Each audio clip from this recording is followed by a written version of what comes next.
안녕하세요. 내답의 BK 김감독입니다.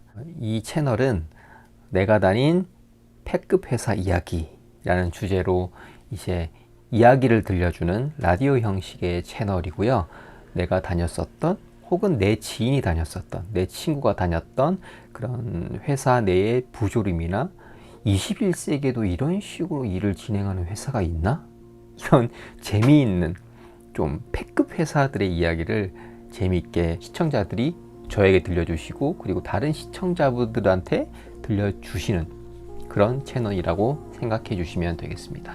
네, 그래서 초반 몇 개는 아직까지 구독자가 없기 때문에 제 얘기를 아마 들려드릴 거고요. 제 얘기를 들은 시청자분들께서 한번 생각해 보시고 나도 저런 적이 있었지, 혹은 나는 그보다 더 심했다, 나는 진짜 패급 회사를 다녔었다, 이런 재미있는 얘기가 생각이 나시면 제 메일이나 카톡 계정을 통해서 사연을 주시고 저랑 조인을 해서 사연을 들려주시든 혹은 메일로 글만 남겨주시든 해가지고 당신의 얘기를 공감할 수 있는 그런 채널이 됐으면 좋겠습니다.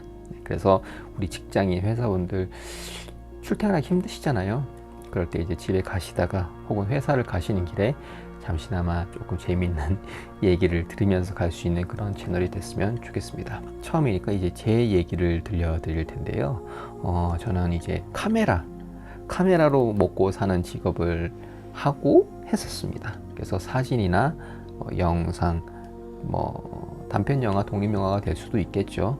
그런 것들을 이제 오랜 기간 프리랜서 생활을 하다가 이제 회사를 들어가게 됐고, 그 회사에서도 역시나 마찬가지로 영상팀이란 혹은 촬영팀이라는 명목 하에 그런 회사를 계속 다녔었습니다. 제가 첫 번째로 들려드릴 이야기는 저의 인생 첫 회사에서 있었던 얘기입니다. 네. 어떤 회사인지 회사의 실제 이름이나 어떤 부서의 누구 실명을 거론하진 않겠습니다. 그거는 다 공통된 사항이고요. 그래서 이제 어떤 회사에 어떤 누구와 있었던 일들을 제가 한번 썰을 풀어드릴게요. 오랜 프리랜서 생활을 접고 이제 회사를 들어가게 됩니다. 인물이나 이런 거 찍는 건 아니고 사물을 촬영해야 되는 사진 촬영이죠. 그런 회사에 들어가게 됐는데 되게 작은 회사였어요. 한 20평 될까요? 사무실이. 그 대표방이 따로 있고 이제 문으로 아예 쳐놨었어요. 그 다음에 약간 넓은 공간을 직원들이 다 이제 사용하는 그런 회사였는데 시스템이 좀 재밌었어요. 대표가 있으면 그 밑에 그 대표의 아는 동네 형이 이사를 하고, 그다음에 그 밑에 친구가 무슨 차장을 하고, 또 친구가 부장을 하고 이런 시스템이었던 거죠. 다 친구들, 아는 사람이 다 해먹는 그런 시스템이고, 그 밑으로 이제 디자이너들 2명이 있고, 바이럴 작업을 하는 직원 2명이 있고, 글을 쓰는 작가들은 외주 형태로 고용을 하고, 거기에 제가 촬영 기사로 이제 입사를 하게 된 거죠. 그래서 이제 어떤 사물을 찍으러 나가야 되는데 이 대표와 항상 같이 동행을 해야 되는 그런 시스템이었어요. 왜냐면은 대표가 이제 그 업체 클라이언트와 얘기를 하는 동안 저는 그 매장들을 돌아다니면서 사진을 찍는 그런 일이었거든요. 그러면서 이제 제가 사진을 찍고 있을 때 그 대표는 엄청나게 화려한 언변으로 클라이언트의 혼을 쏙 빼가지고 영업을 하는 그런 시스템이었습니다. 근데 그 정말 칭찬할 거는 그 대표가 그 능력은 정말 탁월했어요. 전 지금도 인정합니다. 그 대표의 그 화려한 언변은. 그래서 이거는 정말 본받아야 되는 장점이다 라고 생각을 했었고, 지금도 그렇게 생각하고 있고요. 근데 그 이외에 이제 패급 얘기들이 나옵니다. 지금 21세기잖아요. 그때가 그래도 2010 몇 년도, 2010년 이제 후반, 2019년, 18년, 17년 한 요 정도쯤 됐을 거예요. 그런데 실내에서 담배를 피는 그런 회사였습니다. 네, 안 믿기시죠? 저도 믿을 수가 없었습니다. 그래서 제가 입사했을 때 흡연을 하냐고 물어보더라고요. 그래서 저는 이제 비흡연자니까 흡연을 안 한다 나는. 그래서 조금 걱정을 하시더라고요. 우리가 흡연을 하는 사람들이 많은데, 그러니까 자기네 남자들, 자기 아는 형, 자기 친구들이 다 흡연을 하는 그런 회사였고, 그 밑에 있는 한 5명 되는 여자 직원들이 다 비흡연자였던 거예요. 저도 비흡연자고. 그리고 또 그때가 언제냐면 미세먼지가 정말 심할 때였었어요. 그러면 보통 이제 저는 문을 좀 닫아 놓거든요. 왜냐면은 미세먼지가 더 안 좋으니까. 그런 걸 신경 쓰는 사람들이 아닙니다. 무조건 문을 열어놔요. 왜? 담배를 피우고 환기를 시켜야 되니까. 미세먼지에 아랑곳하지 않고 항상 담배를 핍니다. 근데 그게 차뿐만 아니라 회사 내에서도 그랬어요. 아까 제가 대표방이 따로 있다고 말씀드렸잖아요. 그 두 사람이 대표방을 쓰는데 거기는 항상 담배 연기가 자욱한 거죠. 그래서 밖에 있는 그 대표의 친구들과 이사는 담배를 피기 위해서 대표방으로 들어가는 겁니다.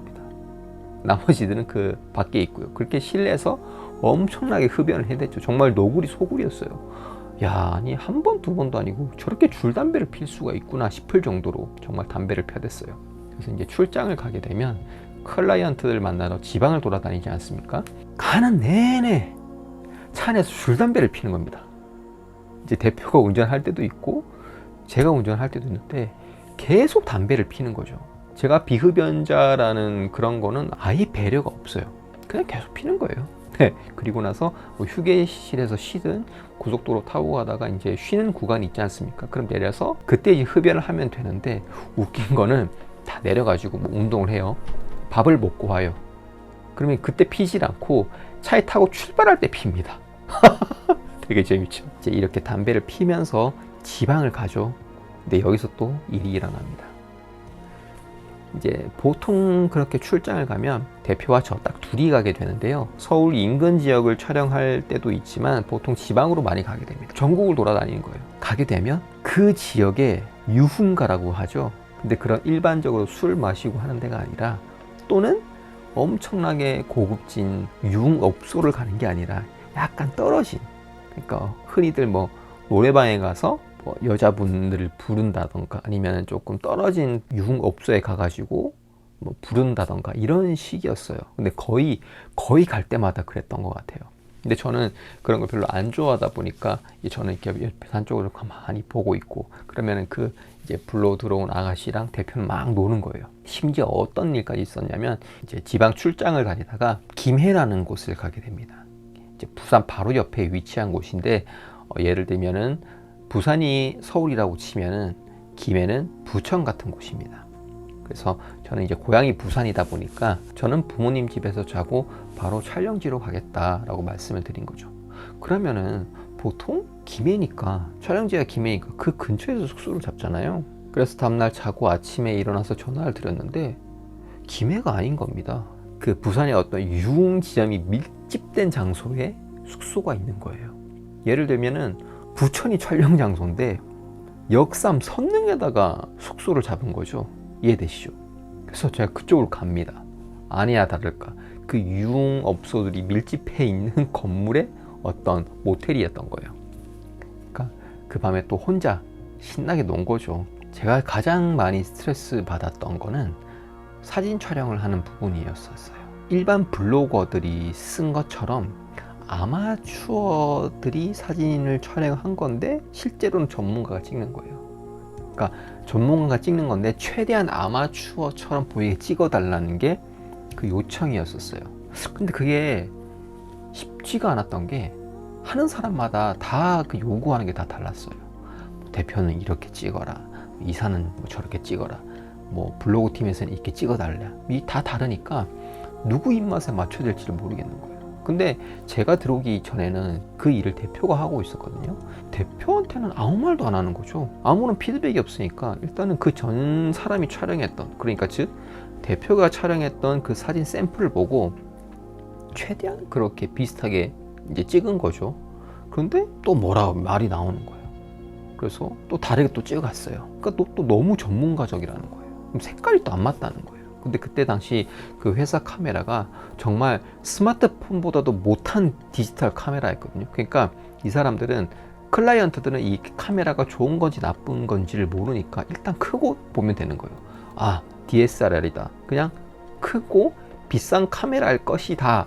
그냥 이렇게 약간 비주얼적으로 보여주기 위한 이런 식의 어떤 제스처를 취하고 있었던 거죠. 그래서 사진을 찍으면 그 결과물이 노이즈도 많이 생기고 그냥 JPG 파일로 찍는 거예요. 그리고 로우 파일로 찍지도 못하겠어요. 용량을 많이 차지해가지고 용량이 크다 보니까 디자이너들 컴퓨터에서 돌아가지 않는다고. 그래서 용량도 작은 JPG로 찍고 그러니까 사진의 이미지 퀄리티 자체가 정말 별로였어요. 거기 환경이 좋느냐 그런 것도 아니고 조명이 있는 것도 아니고 거의 뭐 창고 같은 데서 정말 형광등이나 혹은 간간히 들어오는 자연광을 바탕으로 찍어야 되는데 당연히 사진 결과물이 좋을 수가 없죠. 노이즈도 엄청 많이 끼고 그러면 이제 또 막 뭐라고 하는 거예요. 노이즈가 많이 낀다. 뭐 색깔이 똑같지가 않다. 근데 그게 제 잘못이 아니잖아요. 설명을 해도 그때뿐인 거죠. 이해도 못하고 불만이 있으면 제가 뭐 그냥 이에요. 모든 불만을 저한테 토로하는 거죠.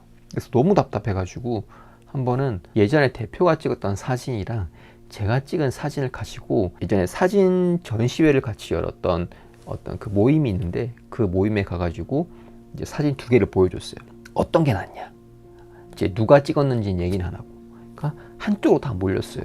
이게 더 예쁜 것 같은데 이게 구도를 더 잘 잡았는데 그게 바로 제가 찍은 거였거든요. 그런 식이었어요. 그러니까 기준이 없는 거예요. 정말 답답했죠. 이제 그러고 있다가 이제 아무리 해도 이해를 못 하겠으니까 어떻게 해야 되나 하고 있는데 어느 날 갑자기 처음 보는 사람이 한 명 새로 신입으로 들어오게 됩니다. 근데 그 사람이 카메라를 들고 있는 거예요. 그때 순간적으로 직감했죠. 아, 난 잘렸구나. 네. 그리고 나서 대표가 부릅니다. 제가 찍는 사진에 대한 뭐 그런 거는 존중을 해주지만 우리 회사랑은 안 맞는 것 같다. 그러면서 사진 말고 본인과 같이 돌아다니면서 영업에 대한 거를 배워보지 않겠냐. 한마디로 해고나 공고사직을 할 수가 없으니 일단 다른 사람을 뽑아놓고 그러니까 다른 일을 하게끔 만들려는 의도인 것 같아요.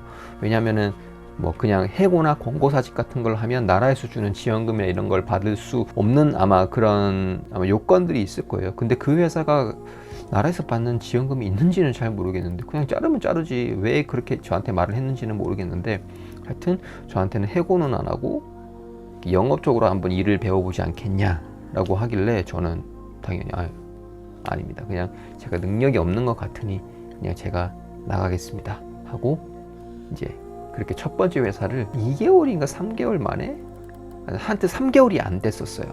3개월을 채우지 못하고 이제 나오게 됐죠. 제가 다닌 첫 번째 회사의 얘기였습니다. 저도 이제 지금 이렇게 말하는 게 정말 오랜만이다 보니까 정말 어렵네요. 처음이라 많이 어설프고 부족한 점이 많겠지만 그리고 저라서 제가 얘기를 조금 많이 못하는 편이라서 조금 재미가 없었겠지만 그래도 이제 앞으로 시청자들께서 이제 들려주시는 얘기들은 더 다양하고 더 재미있을 예정이니까 채널 많이 사랑해 주시고요. 그러면은 다음 편에도 아마 제 얘기겠죠? 네, 다음 2편으로 다시 돌아오겠습니다. 오늘은 여기까지입니다.